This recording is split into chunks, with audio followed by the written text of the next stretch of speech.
Code. Et Oui. là, on est extrêmement content chez Memento Mori Webzine de vous interviewer et puis quelque part aussi de vous recevoir ici à Brest. Voilà, alors, Code, 18 ans d'existence. Et oui, déjà. C'est pas rien. Ouais. Il y a 6 albums, 3 EP si je ne me trompe C'est pas. ça, ouais. Voilà, donc On a bien travaillé. Hein. c'est une discographie qui est quand même assez dense. Donc moi, il y a un an, j'ai eu l'occasion de vous voir. Alors, il faut que je prenne le temps pour pouvoir le dire parce que c'est jamais facile. C'est chez le copain Seisak Tayon à Bordeaux, Oui. à la Seisak Metal Night. Vous avez pas mal tourné. Je vous ai vu aussi au Muscadès. Mhm. Vous avez composé, vous avez sorti un nouvel album, Versez-moi. Vous avez fait la croisière des 70 000 tons of metal. Comment? Et vous avez pris des vacances à un moment donné?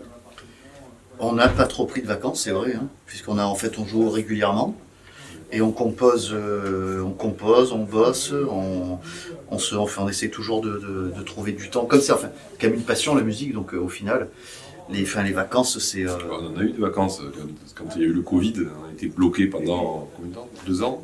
Un peu moins. Ouais, ça durait quoi?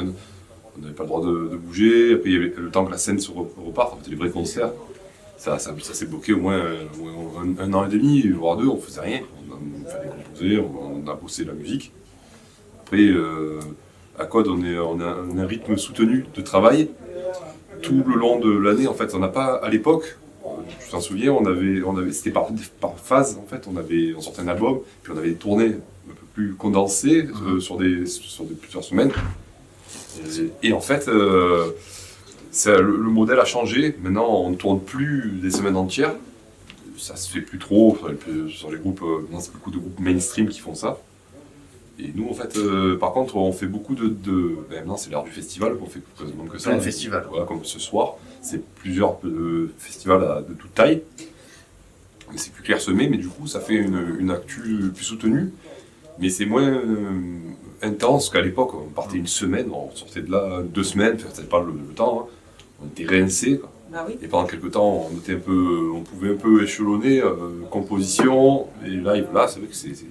Mais c'est pour tous les groupes un petit peu comme ça. Ouais, bien sûr, mais c'est quelque chose qui est pour la question des vacances en fait. C'est un peu tout le temps, quoi. Il y a pas, mais c'est pas autant intense qu'avant, mais c'est plus épars, mais tout le temps. On joue quasiment 1 à 2 fois par mois, en moyenne. C'est bien, après il faut pas non plus trop jouer quand même. Non, parce que. Faut pas épuiser le public à être tout le temps. Si tu joues énormément et qu'en fait tu es tout le temps sur les mêmes régions, t'épuises un petit peu le public et puis les gens viennent plus. Donc il faut que ce soit intelligent et puis il faut jouer de temps en temps et puis surtout dans des nouvelles régions comme ici à Brest. En fait, on n'est jamais vu donc c'est super. Ça va être. Bretagne, on a fait quoi? On a fait Saint-Brieuc, Saint-Brieuc, Ouais. ouais. bon, Nantes, Crazy Fest aussi. Crazy Fest à Glomel. Voilà. Et là on a fait Brest. Ouais. Ah oui. Je crois que c'est tout, quoi. C'est tout. Enfin, tout ce qu'il y a pris autour du Hellfest aussi. Oui, enfin. C'est Le Fest, le Cult, c'est- on le est, machin. on est- Ouais, mais Ouais. ça c'est plutôt là. Ouais, On est On va dire que c'est à Bretagne. oui, c'est vrai. J'avais oublié. Ouais, non, mais en Bretagne, non, je réfléchis, on a fait Motocultor. C'est tout. Eh ben oui, Motocultor, mais oui. Ah oui, on l'a fait fait oui en 2017. Oui, c'est Eh vrai. oui, on a fait Motocultor. Oui, mais c'est on vrai. ne vous voit quand même pas si souvent que ça. Non. Et c'est vrai que on a des groupes que l'on voit très très très régulièrement et chaque année et plusieurs fois dans les mêmes régions. Et même s'ils sont très très bons, bah, au bout d'un moment. Ben, c'est ça, c'est que ça peut lasser. Donc il faut être intelligent, savoir se renouveler et puis changer de région, tout simplement. Où vous avez chopé cette intelligence-là justement? C'est quelque chose que, enfin voilà, c'est inné ou bien Bah c'est non, en regardant on est- les autres? On est des fans de c'est- métal, donc nous-mêmes, on voit, tu as des fois t'as des fois les mêmes groupes qui passent tout le temps chaque année chez nous à Marseille. Tu les vois 1 fois, 2 fois, des fois tu ne retournes pas parce que tu sais que l'année d'après il va repasser. Tu l'as vu 2 fois, des fois tu as autre chose à faire, donc comment tu n'y vas pas quoi. Bah, en fait, Pour moi c'est logique quoi. il y a toujours l'histoire de groupes. Moi, personnellement, les groupes que j'aime voir en live, qui me donnent envie de voir, parce qu'il y a toujours des groupes qu'on a envie de voir, plus ou moins, et des groupes qu'on aimerait vraiment voir, quoi. Et genre, on va prendre le cas, nous, par exemple, Jimmy Borgir, il ne joue qu'à l'époque, ils ont eu beaucoup tourné. Maintenant, Jimmy Borgir, quand ils viennent, c'est, entre autres, hein, c'est événementiel, quoi. Ils viennent, ils font un show, tu viens voir Jimmy Borgir, si tu vas pour les voir, sinon tu ne vas pas, quoi. Et tu n'as pas 2 mois après qui repasse encore dans un smack d'à côté, voilà. Il y a des groupes, par contre, qui jouent... il y avait une époque, toujours pareil dans le registre black metal, Marduk, qui passait tous les 6 mois sur Paris, et un moment, je pense qu'après, il y a peut-être aussi une lassitude, et puis un côté où nous, à notre niveau, la musique, ça reste quand même encore... Chaque concert, c'est un peu comme un rituel, c'est pas de l'abattage. On n'est pas là pour, comme on ferait la cuisine, quoi. Je veux dire, on fait, c'est vraiment immersif encore, dans notre stade. Peut-être que eux, en y jouant tous les 2 mois dans chaque salle, peut-être que ça devient aussi abattage. Mais nous, on n'est pas à ce stade-là. Ouais, on n'est pas là. Ouais. Alors, c'est vrai, tu as utilisé un mot, ça fait partie d'une des questions que j'avais, c'est que, et pour vous avoir vu déjà plusieurs fois quand même, c'est, vous utilisez ce mot de rituel quand vous annoncez un concert, vous parlez de rituel. Vous avez besoin d'un fil conducteur qui habille tout le show, ou bien vous auriez pu aussi faire un show en changeant de setlist régulièrement sans qu'il y ait de... Alors on change, parce que là on va avoir une nouvelle setlist pour ce soir, mais effectivement oui, il faut que ce soit très rituel, il faut que ce soit découpé, que nos chansons soient découpées de façon vraiment cinématographique, avec un début, un milieu, une fin. Enfin nous on les voit vraiment comme ça, hein. Quand on fait un concert, il faut vraiment emporter le public avec nous, et puis il faut que nous on y soit vraiment, quoi. Si, comme a dit Jean, si on arrive pour faire un taf et repartir, je pense que tu manques quelque chose, quoi. Après, je pense que la musique, tu es en train d'en faire un travail qui te bouffe au final l'esprit, le temps, le corps. Et après, tu n'as plus vraiment de passion. Et la passion, c'est un petit peu ce qui nous guide, quoi. Le problème, c'est que la musique, ça reste quand même beaucoup d'émotions. L'émotion, c'est pas quelque chose qui se calcule comme par exemple pousser de la fonte ou aller faire de l'abattage, un travail quelque chose qui c'est mécanique. Il y a quand même une émotion. Nous, nos shows, en fait, ils sont quand même calibrés dans le sens qu'on travaille énormément le suivi des morceaux entre chaque début set. Rien n'est au hasard. On n'arrive pas avec un genre comme font certains groupes ou certains orchestres avec un répertoire. Et puis les gars, vous voulez jouer quoi? On veut tel morceau. Ok. Nous, c'est pas comme ça. Nous, c'est calibré, on répète. On arrive aujourd'hui. Il y a une setlist pour aujourd'hui. C'est préparé, on l'a répété, on a fait tout notre possible pour que ça soit aujourd'hui ce concert-là. Ce ne sera pas de à peu près ou alors quelque chose d'improvisé sur le moment. D'accord. Et est-ce que vous répétez aussi ce que vous allez dire au public? Ou non, vous vous permettez quand même d'avoir... J'explique, c'est que plusieurs fois, plusieurs groupes, et des groupes que j'aimais bien, j'ai eu le tour avec par exemple les Vortiques là dernièrement, je le vois au Motocultor. Voilà, je trouve très bien, je le revois après par ailleurs, j'ai la même blagounette au même moment, là je fais ouf. Bon, enfin... Le truc, c'est que effectivement les shows d'habitude sont calibrés d'une façon en fait pour faire toujours la même chose. On a certains gimmicks qui vont revenir, obligatoirement, ça c'est normal, mais après on se laisse beaucoup de liberté et on adapte en fait moi j'adapte ce que je vais dire par rapport au public de festival. On va lui dire certaines choses, un public de vraiment black metal qui vient dans une petite salle, on va lui dire autre chose. C'est vraiment complètement différent. Il faut savoir à qui on s'adresse, et on s'adresse différemment selon les gens qu'on a en face. Surtout qu'en plus, nous on fait plusieurs types de concerts, c'est genre on a fait du festival open air, un petit peu Hellfest, tout ça. On a fait des petits clubs, on a fait des soirées privées, on a joué sur des bateaux, enfin bref. Chaque moment on ne peut pas arriver tout le temps dire... on a fait quand on avait ouvert pour Cradle of Filth, il y avait une communication publique différente. Oui. Quand on joue en tête d'affiche, on a une communication encore différente. On ne peut pas tout le temps dire la même chose. Donc ce soir tu arrives, Hello Paris, thank you a lot again. Ouais. Après sans caricaturer comme ça, mais c'est vrai que tu ressens un petit peu un petit peu le truc. Et tu vois comment le public réagit tout de suite au début. Si ça réagit pas, tu vas pas demander certaines choses, quoi. Non. Voilà. Non, bien sûr. Et ben, Au justement, feeling. comment vous sentez le public brestois? Enfin, quand vous arrivez dans une région où vous n'avez jamais joué, est-ce qu'il y a une crainte? Est-ce qu'il y a une appréhension? Est-ce que Non, franchement, non.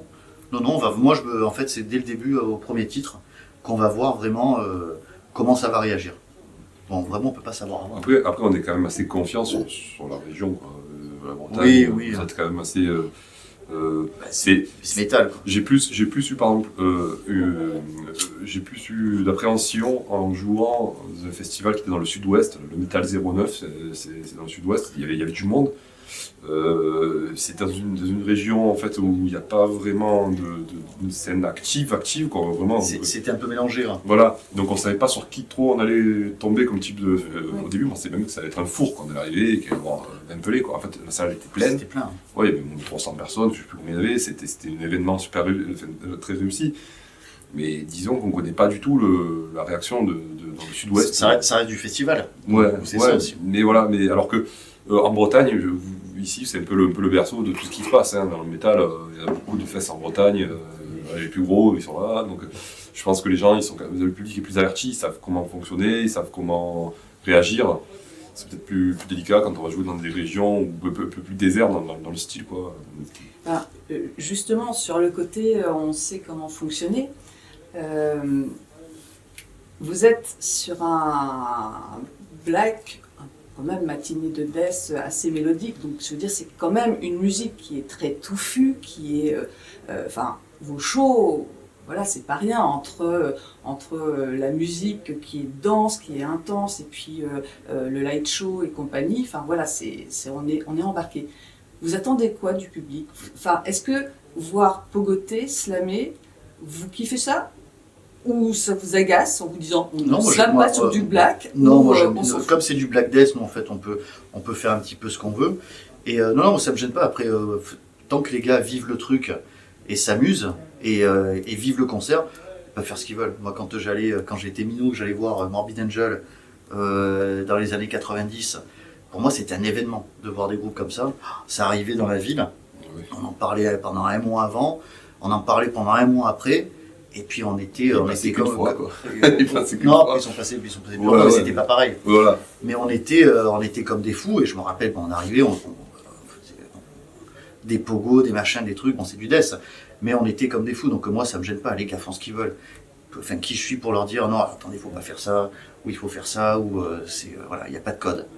C'est un petit peu la liberté quoi. Après c'est vrai qu'il y a des moments où on a joué, c'est pas forcément quand le public, alors c'est marrant parce que souvent on se réfère aussi un peu aux ventes de merch le soir même. Et en fait, des fois, c'est vrai qu'on a fait des concerts devant des publics assez froids, c'est-à-dire qu'ils bougent pas, qui regardent le concert. En Allemagne, par exemple. Et qui kiffent aussi pour et le oui, temps. et voilà, et qui kiffent. Et en fait, on arrive, mec, on a fait, bon, le public, ça va plus ou moins, on sort et tout. Puis après, une heure après, on merch, putain, il y a eu pas mal de ventes et tout. On voit les chiffres, on est quand même étonnés. Donc les gens ont apprécié. Ils ont aimé, ils ont apprécié le public, je pense que c'est... Puis après, il y avait toute cette frange du black metal à l'époque, et les mecs, ils restaient comme ça, il n'y avait pas de pogo. Ah oui. Je pense que ça s'apprécie. Les deux écoles sont bonnes. Hein, oui, quand vous voyez un public comme ça, vous essayez de retourner le public un peu, de les faire bouger, ou vous laissez faire en vous disant... Non, on essaie toujours de les amener d'une façon ou d'une autre, mais après quelqu'un... Moi, ça m'arrive d'être foufou à des concerts, d'autres concerts où je suis vraiment beaucoup plus calme, mais non, moi je fais mon show, je présente mon histoire et je fais mon concert, et j'essaie de les amener d'une façon différente. Le gars qui va rester comme ça et qui va bloquer, et le gars qui est en train de pogoter comme un fou, ils vivent le concert différemment, mais c'est le même concert au final. Donc c'est juste deux visions différentes. Alors tu parles justement de raconter une histoire. Donc là je suppose qu'une bonne partie de la setlist du concert de ce soir va tourner autour de Verset Noir. Non, on pas a forcément. 3 titres. Hein. 3 titres. 3 titres. Après, il y en a 5 sur Verset Noir. Oui, donc oui, ça va vite. Ça va C'est vite. vite vu. Ouais, on présente 3 titres, dont 2 qu'on n'a jamais joué en live. Ouais, c'est ça. Ouais. Mais on n'a jamais joué. Et ça, c'est les deux, on n'a pas jamais joué, parce que habituellement, on a un titre sur Verset Noir qui est super long. Oui. C'est même la première fois d'ailleurs. De quoi Sur Verset Noir d'avoir un titre Oui. très très long comme ça. Oui. On a ce titre-là, mais le problème c'est qu'on est tout le temps bridé. En fait, on l'a déjà fait en live, mais ça dépend toujours du temps de set. Ouais. Là, par exemple, à la fin de l'année, en décembre, on va faire 3 dates en club, pas en festival, donc on aura un peu plus de temps. En plus, on fait la fermeture de la soirée, donc on aura un peu plus de temps.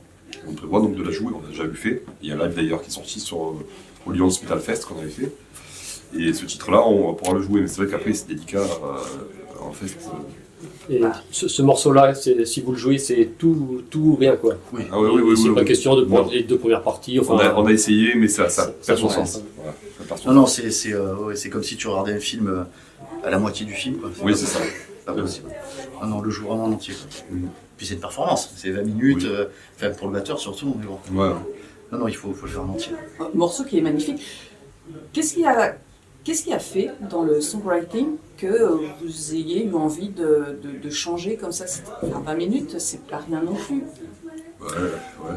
À la base, c'était censé être la réalité, en fait. Oui, on c'était va censé répéter. être un EP, Ouais, c'était censé être à la base. un c'était titre censé sur être en fait un seul EP avec une seule chanson. On voulait faire ça parce que en fait, j'ai toujours moins aimé à côté du métal extrême tout ça. J'ai toujours aimé le prog. Il y a Rush qui a fait ça. Il y a plusieurs, plein de, même dans le métal, il y a Joe Sanichi qui avait fait un album, Un album entier avec Crimson. Voilà. Donc c'est des choses qui sont, je trouve, c'est comme quand vous avez une histoire, vous avez un petit livre un peu à côté qui raconte l'histoire d'un personnage. C'est toujours bien un peu des fois ça plonge un peu dans des histoires un peu courtes mais soutenues. Un voyage quoi, complet, et on a eu envie de le On faire. avait envie de le faire, que ce soit vraiment immersif. Et quand on veut vraiment amener quelqu'un avec nous sur une chanson, il fallait que ce soit un petit peu long, parce qu'il fallait vraiment planter le décor, comme un film. Quoi. Il fallait vraiment que ce soit un petit peu long, qu'on explique pas mal de choses dedans. L'histoire voulait qu'on s'attarde sur ce point-là, donc bon, ça l'a fait. Après, c'était un risque de faire une chanson aussi longue en ouverture, mais bon, enfin, tout le monde, ça a plu à tout le monde, Ouais, il fait une unité. Oui, oui. pour le moment. Voilà, quand tu dis que c'est pour planter le décor et que ça embarque les gens, complètement. Enfin, Ah ce ouais. titre-là. Voilà. Mais je suis quand même triste de C'est ne pas mon l'avoir chouchou, sorti en j'avoue. EP. Quoi. Ouais, On a vraiment voulu sortir en EP seul, et c'est un peu dommage. C'est le label qui a, je sais plus, c'est le label qui a En fait, demandé- voilà, je sais plus. les labels, en fait, ils nous ont expliqué par A plus B qu'un EP, nous, il y a un travail de promotion qui est fait sur les sorties, sur la Et sortie pas sur les d'album, EP, hein. mais sur les sorties de pays, nous, on tout dit, nous, les EP, on les travaille pas comme les albums. Pour nous, c'est un peu notre bébé, celui-là, parce que c'est un peu le morceau le plus atypique. On veut vraiment qu'il ait une lumière, parce que des sorties, il y en a tellement maintenant, et si elles passent à la trappe, ce serait trop dommage. Donc, on a voulu mettre le maximum de projecteurs dessus.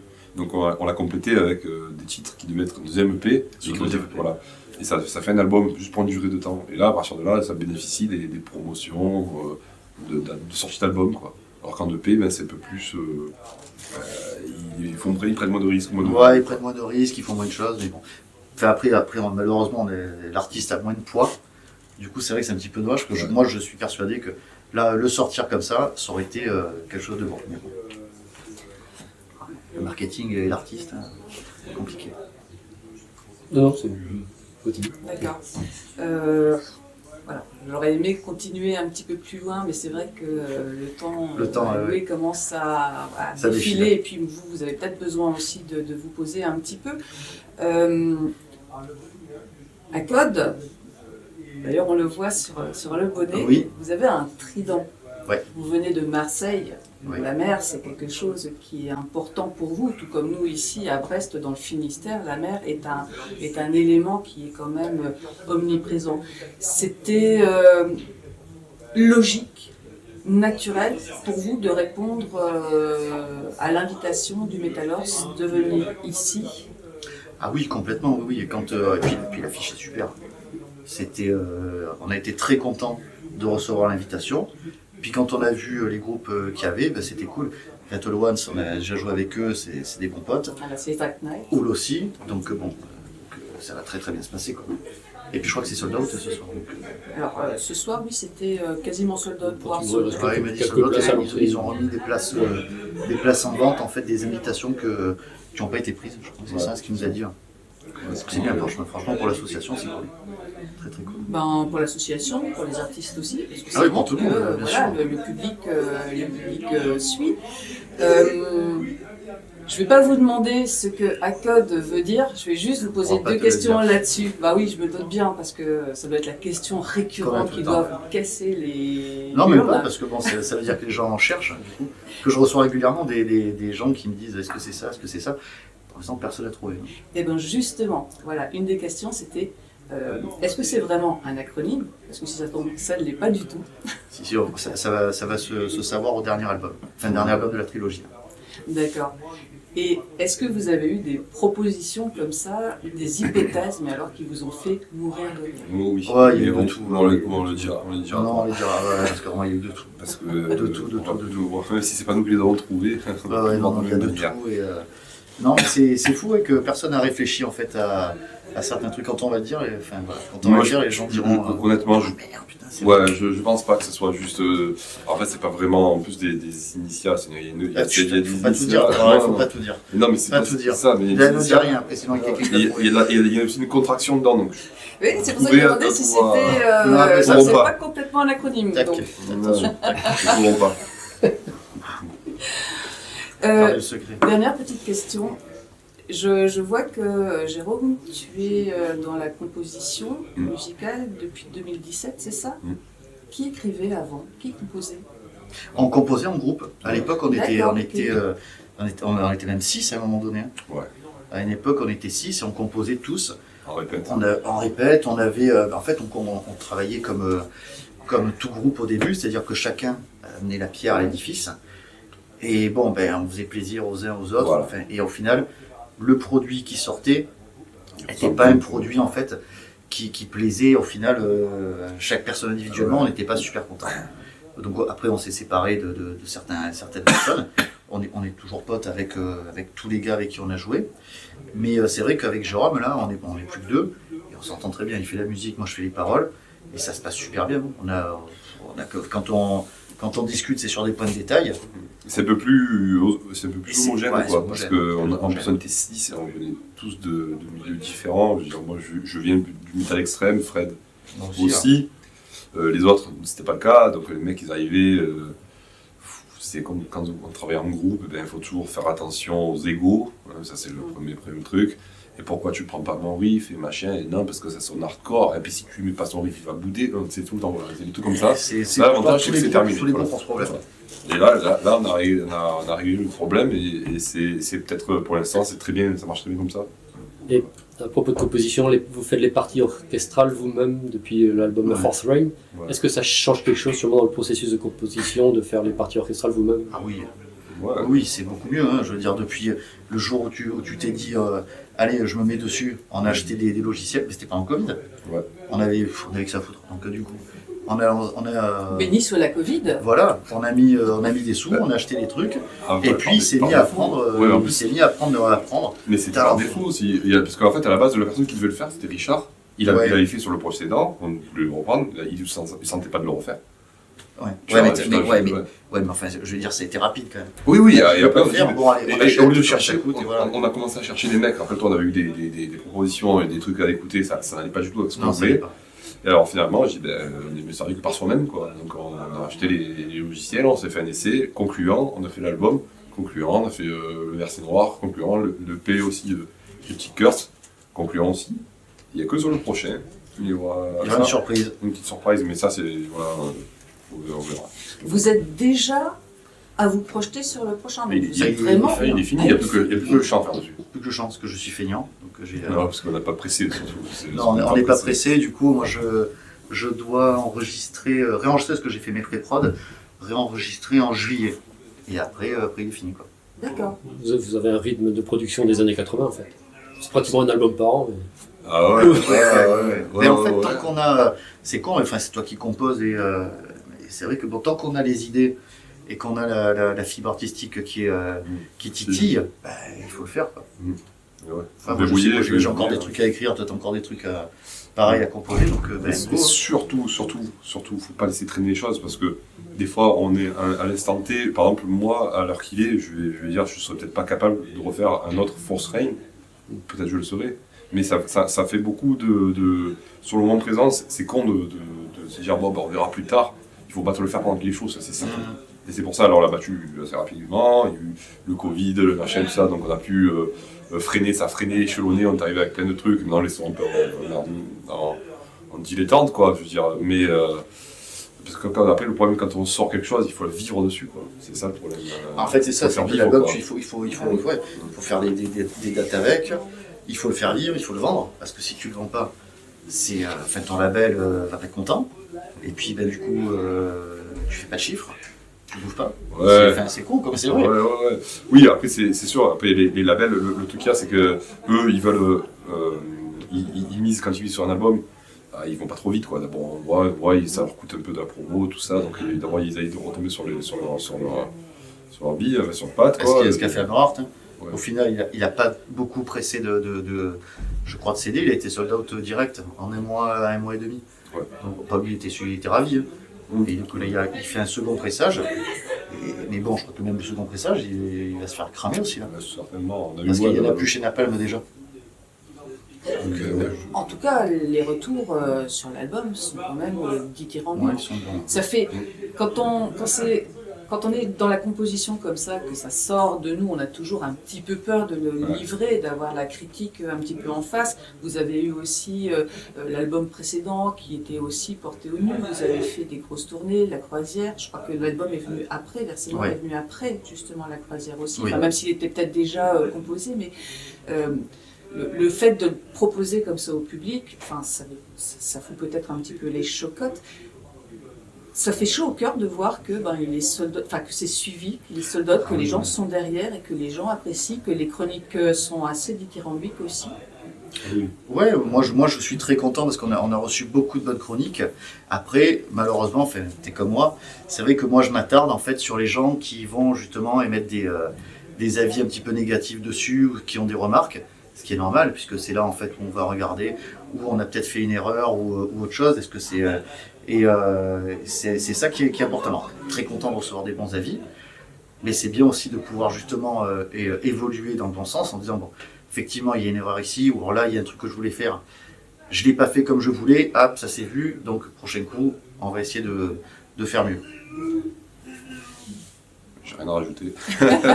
Alors moi j'ai une petite dernière question.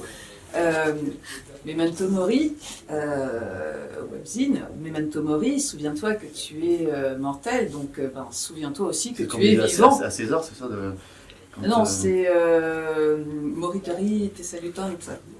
Memento Mori, c'est souviens-toi que tu... Mais je crois que c'était le gars qui lui tenait les lauriers, qui lui disait derrière, non?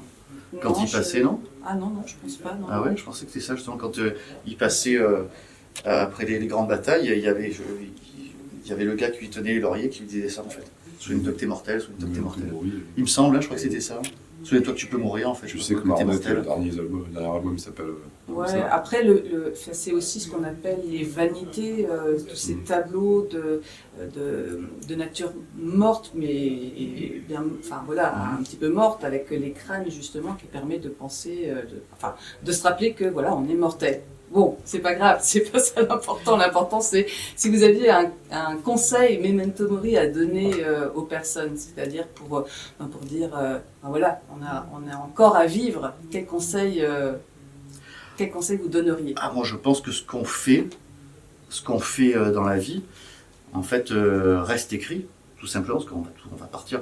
Nos baraques, dans 100 ans, il y avait un truc que j'avais vu là sur les réseaux où ils expliquaient que dans 100 ans ou 200 ans, tout ce qu'on a en fait à nous, d'autres personnes les auront, ce qui est très vrai. Du coup, en fait, je pense que ce qu'on fait artistiquement ou autre, dans la vie, en fait, reste. Donc nous, je pense que dans 200 ans, peut-être que notre musique sera encore écoutée, on ne sait pas. Hein. Peut-être. Je pense que voilà, ce qu'on fait, on laisse un truc un petit peu à la postérité avec les idées et les sentiments qu'on a maintenant. Peut-être que dans 100 ans, 50 ans, 30 ans, il y aura des gens qui diront « Ah putain, c'est pas mal ce qu'ils ont fait, j'aimerais bien écouter un petit peu plus. » Enfin voilà quoi. Est-ce qu'il y aura encore du black dans 100 ans? Oui. J'en sais rien. Je sais pas, Oui, il y a toujours, différent, tous les styles existent toujours en fait. Ouais. Il aura évolué, très certainement, mais bon. Ouais. Après, il a déjà pas mal évolué. On est quand même loin de l'initial, parce que c'était initialement. Tu nous as donné ton conseil, toi, Oui, Memento Mori, et mais le tien, Jérôme. mon cher. Moi, le conseil, c'est qu'il faut vivre les choses au moment présent, parce que sans faire de plan, parce qu'il y a tout qui change. Moi, le truc que j'ai vu, que ce soit dans la musique, dans la vie professionnelle, tout, c'est de vivre toujours avec des projets. C'est bien, ça fait avancer, mais des fois, on s'oublie pour des projets qui en fait n'aboutiront jamais parce que le moment T, ils ne sont plus applicables, et parce que la vie change, il y a des choses qui changent. Et les choses, il ne faut pas oublier de vivre maintenant. Rapidement. Voilà, il faut les vivre maintenant. On a eu un petit exemple avec pour un label assez costaud, dont on ne citera pas le nom, qui commence par Metal et qui finit par Blade. Vous avez fait une proposition plutôt positive pour l'album avant Covid, pour la sortie d'album. Et en fait, nous, on a dit ouais, bah, on verra.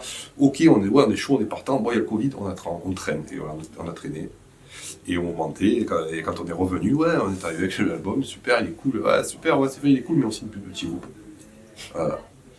On est passé à côté de ça. Donc ça, c'est le genre de truc qu'on aurait été, il aurait fallu s'en foutre de tout, et c'est ça, et ça se applique sur tous les thèmes de la vie, je pense. Et il faut pas oublier, en fait, des fois, à remettre au lendemain ce qu'on peut faire le jour même. Des fois, le lendemain, c'est plus le temps de le faire. D'accord. Vous rêvez d'être un grand groupe? Pas du tout. Donc Non, finalement, non, c'est non. peut-être aussi Moi, je un suis mal déjà pour un bien. Moi, je suis déjà grande taille, ça me suffit. C'est assez compliqué. Non, ça me fait mal au c'est dos. bien de faire le truc, la chose qu'on aime faire, et après, et le faire à sa, enfin, je sais pas, à sa vitesse, quoi. Non, moi, je suis bien comme ça, vraiment. Plus gros, est-ce que ça amènerait plus de bonheur? Je sais pas, mais là, franchement, c'est bien, nous, on s'entend Plus bien. de sacrifices, déjà, ça c'est sûr. Ça, c'est sûr, Ça hein. amènerait plus de sacrifices. Après, est-ce que la Ouais, balance, il faut être content de partir avec ses potes pour jouer. Nous, c'est encore le cas, c'est cool. Et il faut que ça reste comme ça. Je me verrai pas partir avec des gars avec qui je m'entends pas, ou en me disant c'est un boulot, ou me dire je vais me prendre la tête parce qu'il faut faire comme ci, comme ça, machin. Moi, ça va vite me casser les couilles, ce genre de choses. Il faut que je prenne du plaisir en allant jouer. Du coup, ben là, la taille qu'on a pour le moment, c'est très bien. Si ça grossit, que ça reste avec un plaisir comme ça, pas de problème. Mais si après on grossit pour se prendre la tête, se faire chier, devoir sucer les quiquettes des gens pour être copain avec tout le monde et tout, parce que ça fait bien, parce que tu comprends, si tu fais ça, ben après hop, tu passes d'étape en étape, c'est non, c'est pas possible. Impossible. honnêtement, pour moi, le parfait, ça serait l'équilibre parfait pour nous, je pense, et Fred sera d'accord, c'est la même chose qu'on fait maintenant, mais juste un poil s'exporter en Europe soit un peu plus équilibré, c'est-à-dire avoir des plans comme des festes comme ici, mais un peu plus hors de France, parce que notre musique, c'est pas qu'on est anti-France, loin de là, mais le public, on s'est aperçu que il y avait tout un public vraiment friand de ce style-là en Europe, surtout centrale, quoi, je veux dire Allemagne, quoi, tout ça. Même aux États-Unis, c'est Ouais. quand on a fait la croisière, on a eu énormément Ouais, de retours. c'est ça, des Canadiens, tout ça, qui nous ont vu beaucoup sur la croisière, c'était un public très Canada, Amérique du Sud et États-Unis, voilà. Et les mecs, la première question quand on descend d'une scène, c'est pourquoi on vous connaît pas? Je dis, parce que on n'a pas encore attaqué de promotion sur le territoire. Et effectivement, quand on entend ça, ça donne envie. Après, on ne pourrait pas partir. Je pense que Fred, il a une vie professionnelle, une vie de couple. Je pense que s'il commence à partir tous les week-ends, ou tout pendant des semaines, comme font certains groupes, ça devient compliqué de tout mettre. Mais je pense que si on fait les mêmes choses qu'en ce moment, un peu plus éparses, parce que ça vaut le coup. Voilà. C'est pas parce qu'on a envie de le faire, parce que sinon on se prend nos billets, on part en vacances, on s'en fout. Mais parce que ça vaut le coup, parce qu'on sent qu'il y a quand même un pion à jouer et que les gens ils sont là on a confiance en ce qu'on fait et on a confiance aux gens comme ils vont le réceptionner. Donc c'est pour ça qu'on aimerait le faire. Après, pas besoin d'aller plus loin que ça, quoi. Gojira, ils sont très bien là où ils sont. Tous ces gros groupes, c'est très bien. Je pense qu'ils ont des sacrifices, ils ont su faire des sacrifices au moment voulu. Ouais. Nous, je sais pas comment on Il va faut trouver. tout donner à la musique, hein, Ouais. pour recevoir beaucoup, il faut beaucoup de... Parce qu'on voit beaucoup quand ça monte, mais ceux qui descendent, on les attend pas souvent. Mais quand ça descend, ça fait mal. Ça fait très très mal. Et là, quand on a tout sacrifié pour un truc, ça se casse la gueule. En tout cas, c'était moi les 2 fois où je vous ai vu un grand kiff de vous voir. Donc, j'ai hâte de vous revoir ce soir en fait avec justement cette nouvelle setlist. Ouais. Je vais vous remercier en tout cas parce que ça fait déjà un petit moment, on a un peu dépassé le temps Un qui petit peu, était ouais. imparti. Je suis désolée, on aurait C'est pu pas grave, continuer parce que c'était très sympa. voilà. Mais un grand merci en tout cas. Eh ben, merci beaucoup. Merci à vous. Merci. Hop. Merci. Eh ben, de rien, c'était très cool. Hein. Ouais, très sympa. Oui.